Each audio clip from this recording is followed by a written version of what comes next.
expliques pourquoi tu es venu. Écoute, aujourd'hui il y a les états généraux du rail qui sont à Bagnoles.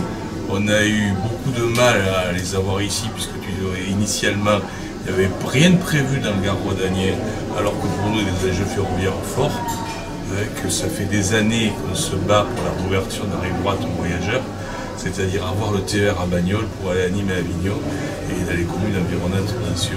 Là, pour nous c'est vachement important, c'est bien qu'on ait pu obtenir qu'en se battant, encore une fois, qu'il y ait une séance de ces états généraux à Bagnoles pour que la rive droite ne soit pas oubliée cette fois-ci. Ça fait des années qu'on nous promène avec ça.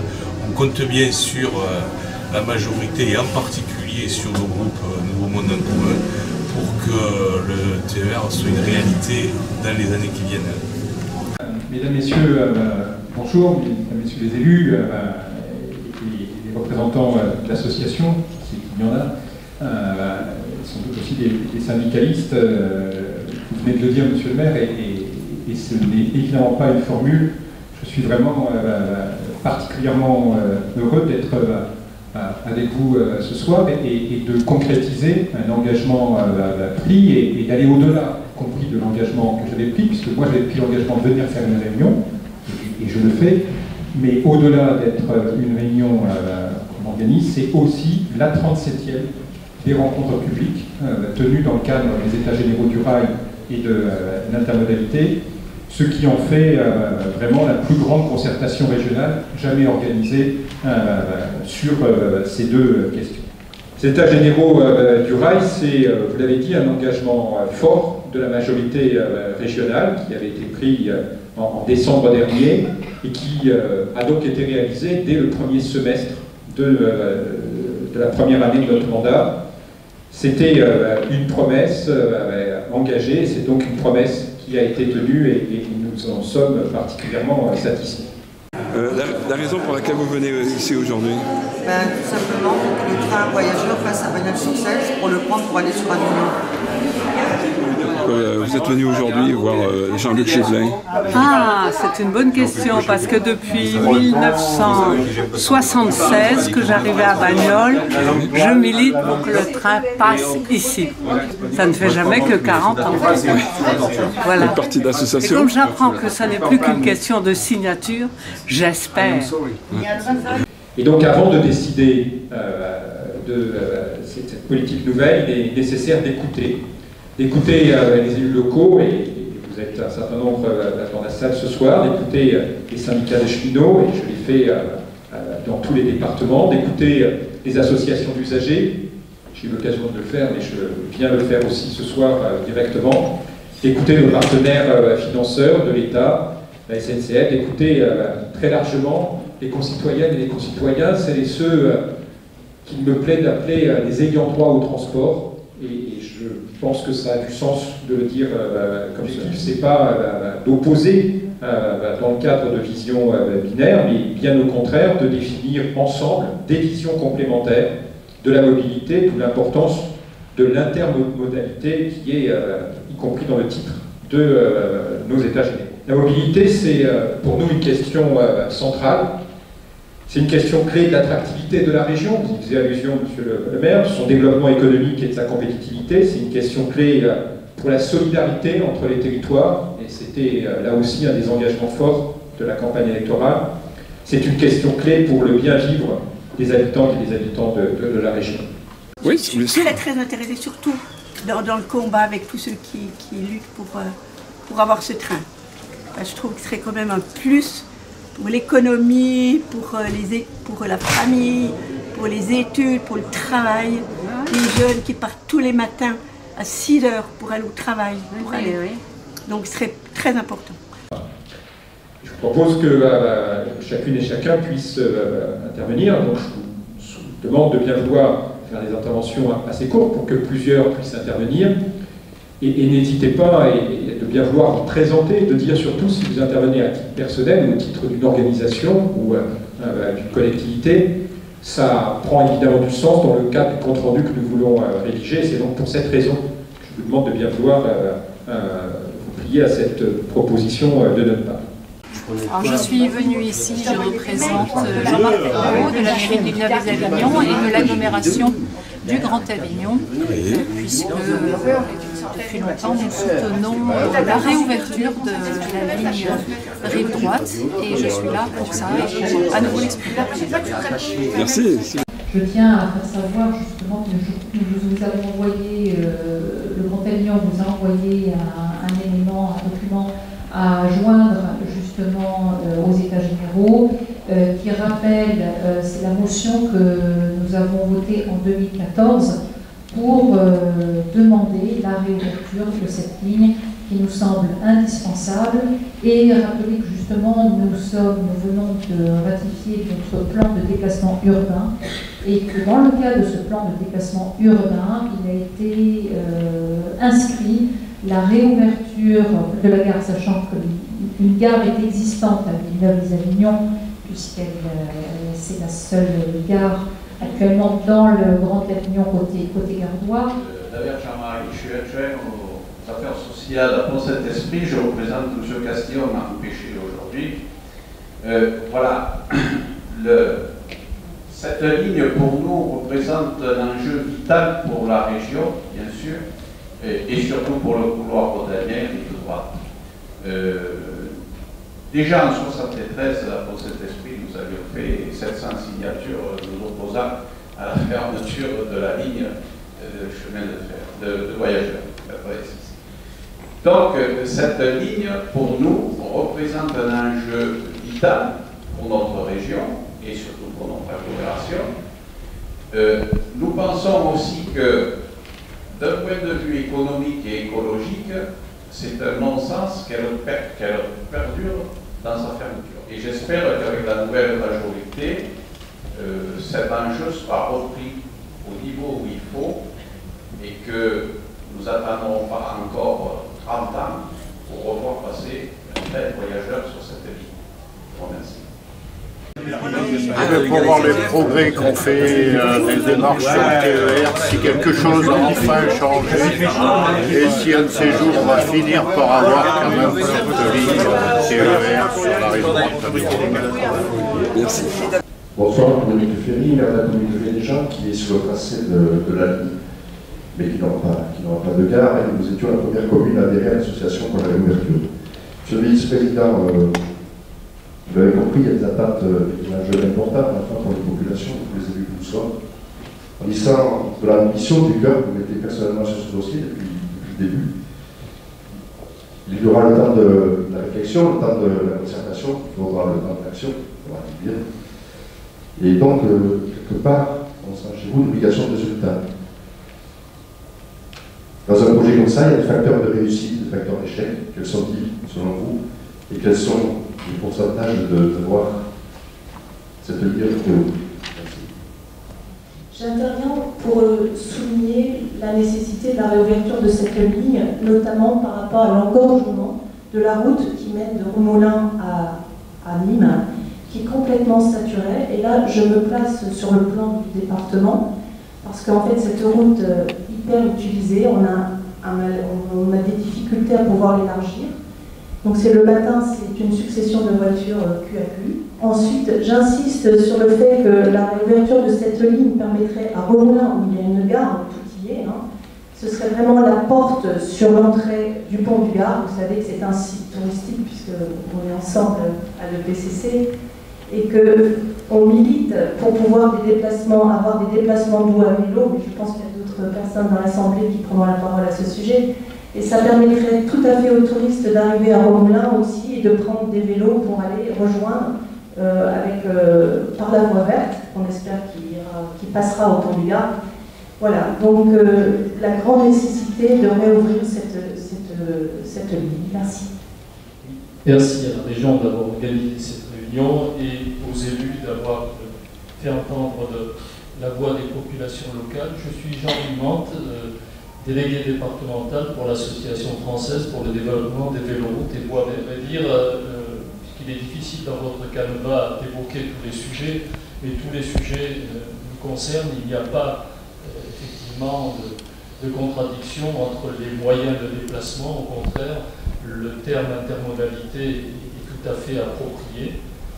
Donc nous sommes très favorables à la réouverture de cette ligne et à un renforcement de cette intermodalité entre le vélo ou la randonnée pédestre aussi et le train, parce que cela permet, Madame Verrocchio l'a dit, des compléments de transport d'un lieu à un autre. Je pense au scolaire aussi, puisque nous avons des jeunes lycéens de Roquemaure qui vont tous les jours à Bagnols-sur-Cèze ou à Villeneuve-les-Avignon. Nous avons aussi donc des déplacements pour les entreprises, et il serait tout à fait opportun que ces réalisations puissent se faire. Moi, c'est parce que je suis très intéressée que le part, parce que quand j'ai besoin d'aller un peu à l'extérieur, et ça m'arrangerait. Il n'y a pas de communication, il n'y a pas ici sur Bagnols une communication qui me permettrait d'aller par exemple chez mon fils à Aubenas. Je suis bloquée avec les cars, mais les cars ne fonctionnent pas toujours. Il a coupé la voie avec Barajac, donc je suis passée. Le train passerait par là. Je crois que cette ouverture de la rive droite, elle ne concerne pas que les gens de la rive droite, elle concerne toute la région. C'est une façade extrêmement importante de cette région, cette grande région de l'Europe. C'est une voie de circulation de la vallée du Rhône à l'arc de la Caingène Barcelone, où il y a le Rhône comme voie navigable, où il y a les autoroutes, et d'un côté il manque une voie ferrée à ouvert au voyage. Et on est dans ce secteur du Gard rhodanien, le premier bassin industriel du Gard. Et on sait aussi que lorsque les entreprises veulent s'installer, c'est lorsqu'il y a des équipements publics, quand il y a des moyens de transport, quand il y a des crèches, etc. Donc cette ouverture de la rive droite, ce n'est pas un coût, c'est un investissement. On a aussi sur cette voie, alors je voudrais aussi insister sur Villeneuve, qui est quand même le Grand Avignon, parce que 200 000 habitants, hein, il y a y compris une partie des Gardois qui sont dans ce secteur. On parle du tourisme, mais voilà, un festival du Puy d'Avignon, je veux dire qu'à la ouest de la rive droite, on peut aller faire un tour au Pont du Gard, on peut aller à la Grande Chauvet, etc. Je veux dire qu'il n'y a que des éléments positifs pour la ouest de ce point. Le train aujourd'hui, ça fait partie de l'ensemble des transports du Gard rhodanien. Il pose vraiment problème entre la rhodanienne, le train, le fluvial avec le Rhône. C'est ça les enjeux majeurs du Gard rhodanien dans l'avenir. Et moi j'insiste sur l'aspect de ne pas recommencer à zéro toutes les études qui se sont échelonnées pendant 10 ans. Il y a eu l'étude de stabilité, l'étude technique, l'étude financière, etc. Donc, comme je l'avais dit précédemment, et comme nous l'avons souligné dans un argumentaire qui vous a été remis, c'est vraiment la relance du comité de pilotage là où il est resté, c'est-à-dire en novembre-décembre 2015, avec effectivement les partenaires, conseillers régionaux et présidents des autres régions. Moi, je le dis solennellement, 10 ans, voilà, c'est beaucoup. C'est beaucoup pour une attente des populations et précisément les citoyens ici du Gard rhodanien, ils sont présents. Merci, Monsieur le Vice-président, de votre détermination que nous avons vue dans la presse aujourd'hui.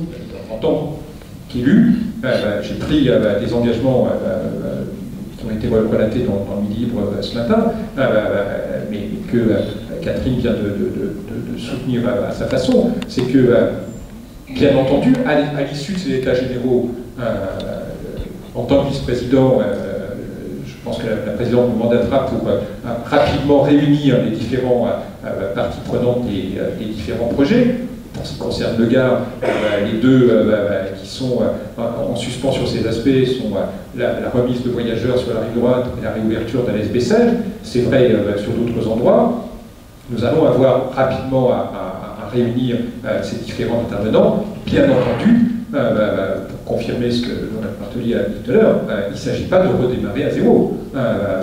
Sur ces différents projets, des choses ont déjà été faites et nous ne considérons pas que tout démarre aujourd'hui. Ce que nous considérons, c'est que probablement la posture que nous avons prise est, me semble-t-il, un peu différente de celle qui a pu exister. En tout cas, propose aujourd'hui d'ouvrir concrètement des perspectives. Et c'est vrai que concernant la rive droite du Rhône, mon souhait, c'est qu'on puisse au plus vite mettre l'ensemble des collectivités intéressées autour de la table, si tant est que l'une ou l'autre nous fasse savoir qu'elle ne considère plus que c'est une priorité, eh bien, pour moi, ça ne doit pas amener à l'arrêt du projet. Il faudra le réadapter si c'est nécessaire, mais pour ce qui concerne ce qui regarde notre région, nous continuerons à être intéressés au projet comme préalable que l'ensemble des 3 régions, des départements et des collectivités maintiennent leur accord pour pouvoir reparler de la mise de voyageurs sur la rive droite. Je pense que c'est une priorité pour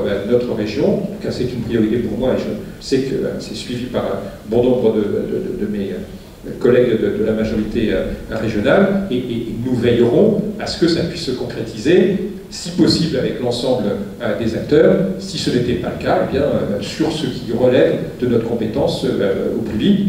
Mais je sais que pour ce qui concerne le conseil départemental, le président Boine m'avait confirmé que lui aussi ça faisait partie de ses priorités. Le maire et le président de la collectivité l'a confirmé aussi tout à l'heure ici.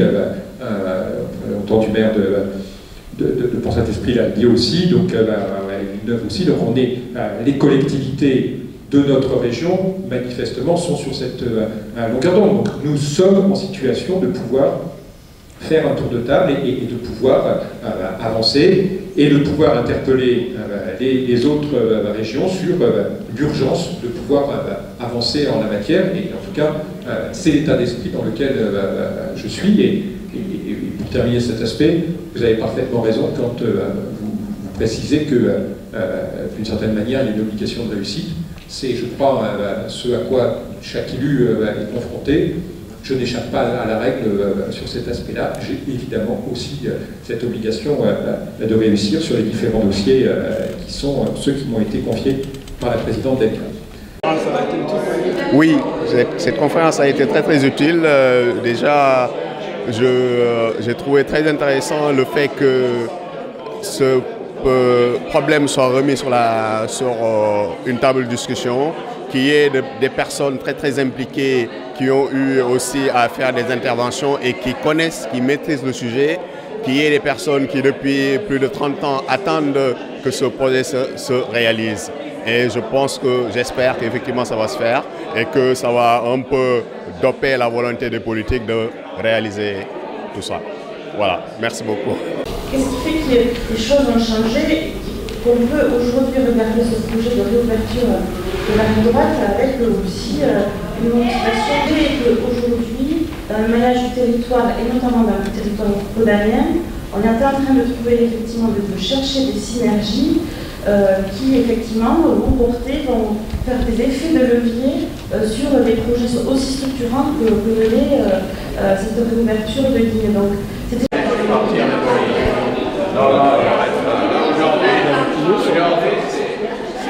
écoutez, c'était très instructif. Malheureusement, j'ai peur qu'il y ait beaucoup de généralités qui ont été dites encore de la part de nos élus locaux. Et on attend effectivement maintenant des résultats concrets et des décisions rapides. Je pense que la réouverture de cette ligne rive droite du Rhône permettrait aussi, puisque nous on parle surtout vélo, notamment aux voyageurs qui arrivent par la Garona à vélo, d'irriguer le territoire très facilement. À partir de Pont-Saint-Esprit, la Garona, dont vous avez parlé de la grotte Chauvet, c'est une sortie évidente pour un cycliste d'aller jusqu'à la grotte Chauvet depuis la gare de Pont-Saint-Esprit par exemple. On ouvrait la gare de Villeneuve, la liaison gare de Villeneuve-Avignon serait forcément améliorée, elle serait très pratique. Et puis on a là la Garona qui concerne directement Villeneuve, les Angles, Aramon. Et le maire d'Aramon d'ailleurs en a très bien parlé, je crois, dans le film sur le TER. Donc pour nous, tout ça, c'est vraiment un ensemble. Et quand vous parlez TER, je suppose qu'il vous faut penser à la région, au maillage avec le réseau de voies de train, en particulier en soulignant ce que vous avez pointé, c'est-à-dire qu'il y a dans les nouveaux matériaux, certes des améliorations à plein de points de vue, mais globalement une diminution de la place disponible pour les vélos, ce qui est contradictoire, en tout cas pour du matériel pour notre région, ou dans notre région, la place du vélo devrait au contraire être appelée à se développer de manière très très importante. En particulier le développement économique de cette partie de la région. Alors le paradoxe de notre territoire, et j'ai l'habitude de l'appeler la belle endormie, c'est que nous avons pendant de très nombreuses années vécu sur une certaine prospérité industrielle, économique. On s'est réveillé toujours un peu plus tard que les autres sur les grandes questions d'éducation du territoire, et aujourd'hui on est en train de vivre de plein fouet à la fois un déclin d'un certain nombre d'activités industrielles qui jadis apportaient la prospérité au pays, et puis on s'est ouvert progressivement, et pas toujours avec, je dirais, le professionnalisme que cela pouvait exiger, on s'est ouvert progressivement aux transitions. Une autre difficulté, c'est que nous sommes dans un couloir garaudannien, qui est cette patte de l'Europe du Sud, cette patte noire, avec donc la dimension interrégionale aussi. Donc on voit bien que même sur ce dossier, elle doit être intégrée. Lorsqu'on évoque le sujet du Grand Avignon, forcément, on voit bien, je dirais, les liens qu'il peut y avoir entre les territoires. Donc c'est important, on a besoin de visibilité. Rien ne sert aujourd'hui dans ce territoire de vouloir concourir à un certain nombre de grands chantiers économiques si on est aussi en difficulté sur la question des déplacements et des transports.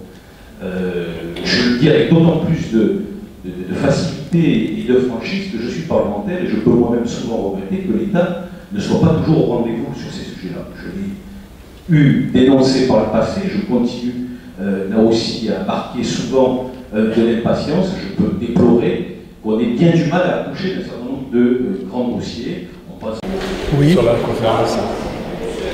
Ben, disons que c'était enrichissant. Bon, ben, on est toujours sur le stand-by. On attend de la concrétisation. C'est vrai qu'on doit avancer depuis X temps et on verra. On nous a confirmé aujourd'hui que bon, ils sont toujours là-dessus, sur le point de forcer, d'avancer, et on verra bientôt si ça s'achèvera, ces projets que tout le monde attend ici dans le Gard, que ce soit rail, route, tout ce qu'il y a de plus urgent, quoi. Un territoire comme le Gardannien, c'est vrai qu'aujourd'hui, on l'a vu, tout est axé sur la route. Et on sait aujourd'hui que les transports sur la route ont un fort impact sur l'émission des gaz à effet de serre. Donc les collectivités aujourd'hui, elles sont concernées par la mise en place des plans climat-énergie territoriaux, vous le savez, et notamment notre communauté d'Ableux du Gardannien qui va se trouver parmi les nouveaux obligés pour le réaliser. Ces plans climat-énergie territoriaux se doivent aussi d'avoir une action concernant la qualité de l'air. Et ce que je veux dire, c'est qu'aujourd'hui, c'est très important, notamment sur l'aire d'Avignon. On sait qu'elle est très polluée de par les déplacements qui viennent du Gard aussi, qui sont des déplacements quotidiens. Donc je pense que c'est important aussi, dans les choix, de prendre bien en compte tous ces paramètres-là. Et l'attractivité résidentielle, effectivement, donc sur un territoire comme le nôtre, c'est vrai que c'est très important en termes d'attractivité résidentielle pour attirer les populations, pour maintenir un certain niveau résidentiel, pour que les gens aient envie de s'installer. Donc il y a le développement économique, on le sait, mais aussi l'attractivité pour les gens, pour qu'ils fassent le choix de rester ici, ce qui a un impact aussi évidemment sur le commerce, sur l'économie locale et les emplois. Vous avez parfaitement raison. Et avoir décidé de tenir l'état de niveau du rail, c'est bien pour mettre le rail en priorité par rapport à la route, parce que c'est une conviction de la majorité, et en premier lieu de la présidente Delga, qui confirme que nous ne pouvons pas continuer comme ça. Ça ne peut pas être la situation. Vous savez, dans le cadre de ces rencontres publiques, dans la quasi-totalité des rencontres, la question a été soulevée sur on ne peut pas continuer à avoir des camions et des cars qui sont sur les routes autour du lieu où a lieu la réunion. Nous avons fait le choix, et c'est évidemment une position que j'ai validée avant avec la présidente Delga, hein, c'est pas une position individuelle. Nous faisons le choix d'avoir un partenaire unique, la SNCF, entreprise nationale. Nous ne recherchons pas la mise en concurrence en termes de partenaires, mais en même temps, nous sommes fondés à lui dire, et les 37 réunions, en tout cas les 36 précédentes, sont unanimes en la matière, ça ne va pas. La prestation aujourd'hui de la SNCF, ça ne va pas. Donc c'est pour cette raison que nous prenons la posture de dire que nous avons un partenaire exclusif, mais qu'en même temps, cette exclusivité ne l'exonère pas, au contraire, mais lui impose à lui comme à nous un niveau d'exigence bien plus important que ceux qui a pu exister et nous devons, en particulier dans le cadre de la convention que nous négocions, atteindre ce niveau d'exigence parce qu'il y a besoin de faire beaucoup mieux que ce qui se fait actuellement. Un des postes budgétaires les plus importants est celui destiné au personnel à mobilité réduite. Je donne un chiffre, c'était celui de RFR, c'était 1 700 000 par gare, qui est le budget le plus important. Alors, ce que nous avions objecté, c'est qu'on pouvait très bien étaler précisément les PMR, l'ascenseur, la passerelle et l'ascenseur pouvaient s'étaler dans le temps. Et donc, la question à rediscuter, parce qu'il est toujours valable, c'est comment on va faire un agenda que personne à mobilité réduite puisse accéder, mais avec autre chose. Moi, on est attentif, y compris ces détails qui sont ceux du quotidien, puisqu'on parle extraint du quotidien. Soupçonneux de notre investissement, je puis vous dire que dans cette assemblée, nous sommes conscients de l'enjeu, nous avons une grosse crise, nous sommes en difficulté, nous sommes des citoyens comme vous, et on a aussi notre amour propre. Je crois que c'est une assemblée qui est extrêmement travailleuse. Ce temps qu'a consacré notamment M. Giblet et beaucoup d'entre nous, c'est un temps d'écoute, mais ce n'est pas à l'heure. On est conscient de votre participation, on est à votre écoute. Et c'est le maillage d'idées, c'est important, et on est conscient que toutes les idées que vous donnez sont répertoriées, que ce soit les utilisateurs, ceux qui sont au service des autres et qui veulent travailler, ces gares, ces centres de vie. On est conscient qu'on peut aussi amener dans l'avenir proche, puisqu'on a parlé des voies vertes, on parle de l'écologie, on parle énormément de choses qui parlent aussi pour nos enfants et nos petits-enfants. Voilà, je voulais juste témoigner de ça. C'est complètement confirmé, le Gard est le département qui a le plus participé aux États généraux du rail intermodalité et j'en suis personnellement particulièrement satisfait. Merci encore, bonsoir à toutes et à tous et bon retour et à très bientôt.